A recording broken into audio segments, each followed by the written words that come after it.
રાજપીપળા ખાતે ઋણ મુક્તેશ્વર મહાદેવ યુવક મંડળ દ્વારા ઓપરેશન સિંધુની થીમ ઉપર ગણેશજીની પ્રતિમાની સ્થાપના કરવામાં આવી છે। રાજપીપળા શહેરના ઋણ મુક્તેશ્વર મહાદેવ યુવક મંડળ દ્વારા છેલ્લા 13 વર્ષથી ભગવાન શ્રી ગણેશજીની પ્રતિમાની સ્થાપના કરવામાં આવે છે।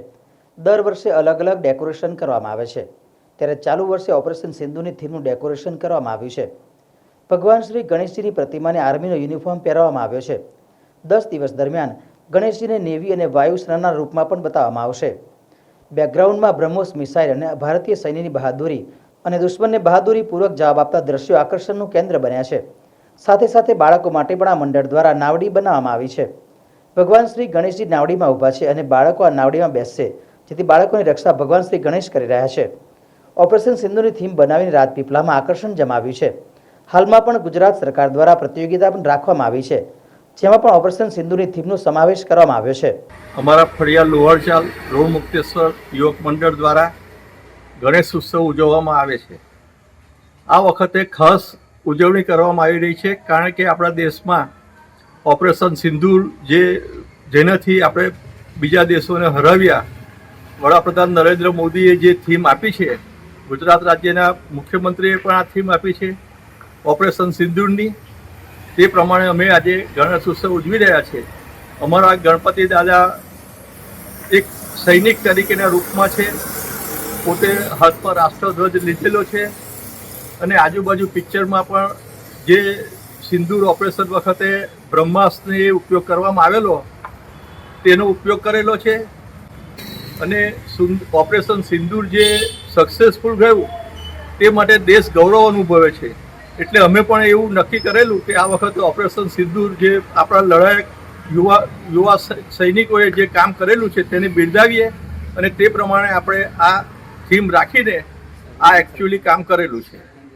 નામ હું જગદીશ પંચાલ, રાજપીપળા લોહરચાલ। નર્મદા જિલ્લામાં આમ તો ઘણા મંડળ દ્વારા ઘણી સામાજિક મેસેજો અને ઘણી એવી થીમ બનાવવામાં આવી છે, પણ ઋણ મુક્તેશ્વર મંડળ દ્વારા આજે પહેલી વાર ઓપરેશન સિંદૂર જે આપણો થયો હતો એના પર થીમ પર શ્રીજી બિરાજમાન કરેલા છે અને આપ જોઈ શકો છો કે રાષ્ટ્રભક્તિ અને ભક્તિ બંને સાથે મળીને જે થીમ બનાવી છે એ ખરેખર નર્મદા જિલ્લામાં પહેલી વાર જોવા મળી છે। મંડળનું એક જ છે કે ભક્તિ તો આપણે કરીએ જ છે, જે આપણે સનાતન છે એનો તો પ્રચાર કરીએ છીએ, પણ સાથે ગ્રામજનોમાં અને નર્મદા જિલ્લામાં રાષ્ટ્રભક્તિ પણ જાગે એ જ રીતનું એક આયોજન કરેલું છે। ઓપરેશન સિંદૂરની આપ થીમ તો જોઈ રહ્યા છો, પણ સાથે મહિલા સશક્તિકરણનું પણ અહીંયા આગળ ખૂબ ઉજાગર કરેલું છે। આપ જોઈ શકો છો કે જે વાયુસેના અને દળ સેનામાં જે મહિલાઓ જે યુદ્ધમાં જોડાયા હતા એમનું પણ અહીંયા ફોટો બનાવેલો છે।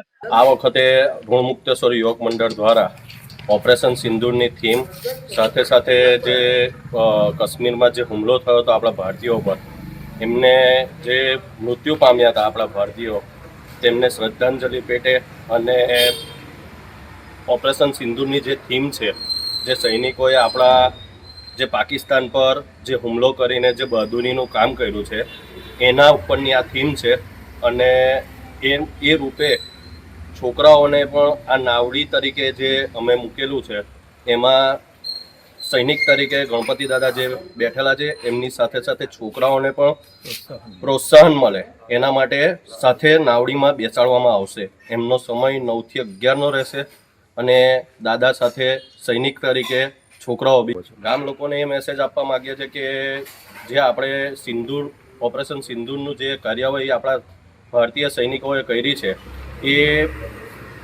બિરદાવીએ છીએ અને એમને પ્રોત્સાહન આપીએ છીએ કે આપણે પણ સૈનિકોને આવી રીતના બધા મંડળોએ સપોર્ટ કરવો જોઈએ। સૈનિક સાગર ભટ્ટ।